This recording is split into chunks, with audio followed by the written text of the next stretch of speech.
জুতো পরে নেতাজির গায়ে উঠেছে তারা কোনোদিন নিজেদের বাবার গায়ে এরকম জুতো পরে উঠে দেখেছে? তাহলে বুঝে দেখো, যে দেশে নেতাজি ছাড় পান না তার উপরে এরকম আস্ফালনের প্রদর্শন, সেখানে জনসাধারণ তো কোন ছাড়। এইমাত্র এইখান দিয়ে একটা রামনবমীর মিছিল গেল, দেখলাম। তাই? আরে তবে আর কি, তুমি একটা জিনিস খেয়াল করে দেখেছো?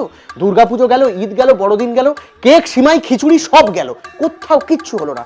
কিন্তু শুধু রামনবমী এলেই আমাদের এই শহরটা এরকম বডি বিল্ডার হয়ে ওঠে কেন বলো তো? এটা শুধু উৎসব নয়, এটা জিম ফেস্টিভ্যাল। শক্তির সঙ্গে ভক্তির একটা কোলাবোরেশন চলছে। ঠিক, ভক্তি এখন ডাম্বেল তলে বটে। তুমি একটা জিনিস লক্ষ্য করেছো? অন্যান্য উৎসবে কিন্তু দেবদেবীরা খুব আত্মবিশ্বাসী। কিরকম? তুমি দেখো, দুর্গাপুজোর মা আসেন বেশ নিশ্চিন্তে, ঈদের সময় আল্লাহ থাকেন বেশ আরামে, বড়দিনের সময় যিশু বেশ শান্ত প্রকৃতির। শুধু রামনবমী এলেই মনে হয় ভাই একটু জোরে চেঁচান তো, নইলে রাম ঠিক শুনতে পাবেন না। আরে না না, শুনতে পাবেন, কিন্তু শোনানোটা তো আসল উদ্দেশ্য নয়।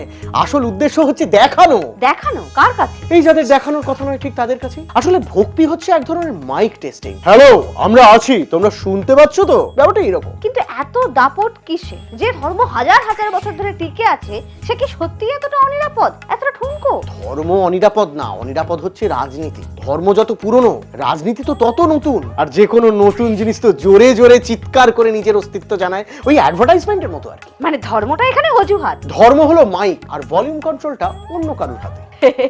এটা বেশ বললে। কিন্তু তবে আমি একটা জিনিস বুঝি না, যে রাজ্যে একসাথে এতগুলো উৎসব হয় সেই রাজ্যে হঠাৎ করে একটা উৎসব পাওয়ার শো হয়ে ওঠে কিভাবে? কারণ শান্তি দিয়ে তো ভোট হয় না। শান্তি খুব আনরোম্যান্টিক জিনিস।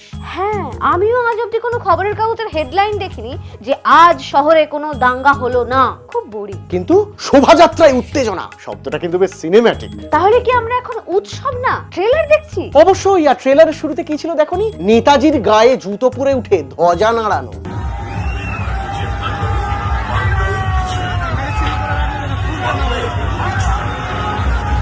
আচ্ছা, যারা জুতো পরে নেতাজির গায়ে উঠেছে তারা কোনোদিন নিজেদের বাবার গায়ে এরকম জুতো পরে উঠে দেখেছে? তাহলে বুঝে দেখো, যে দেশে নেতাজি ছাড় পান না তার উপরে এরকম আস্ফালনের প্রদর্শন, সেখানে জনসাধারণ তো কোন ছাড়। কিন্তু এই আস্ফালনটা কিসের? এটা অনিশ্চয়তার আস্ফালন। যে আত্মবিশ্বাসী সে মন দিয়ে শুধু প্রার্থনা করে, আর যে ইনসিকিউর সে শুধু চিৎকার করে। তাহলে সমস্যাটা আমাদের রামনবমীর না, সমস্যাটা আমাদের রাজনীতি। এক্স্যাক্টলি। এই এই এই চুপ চুপ। শুনছো? শুনছি। ভক্তির না ভয়ের? দুটোর একটারও না, শব্দটা স্রেফ নোংরা রাজনীতি।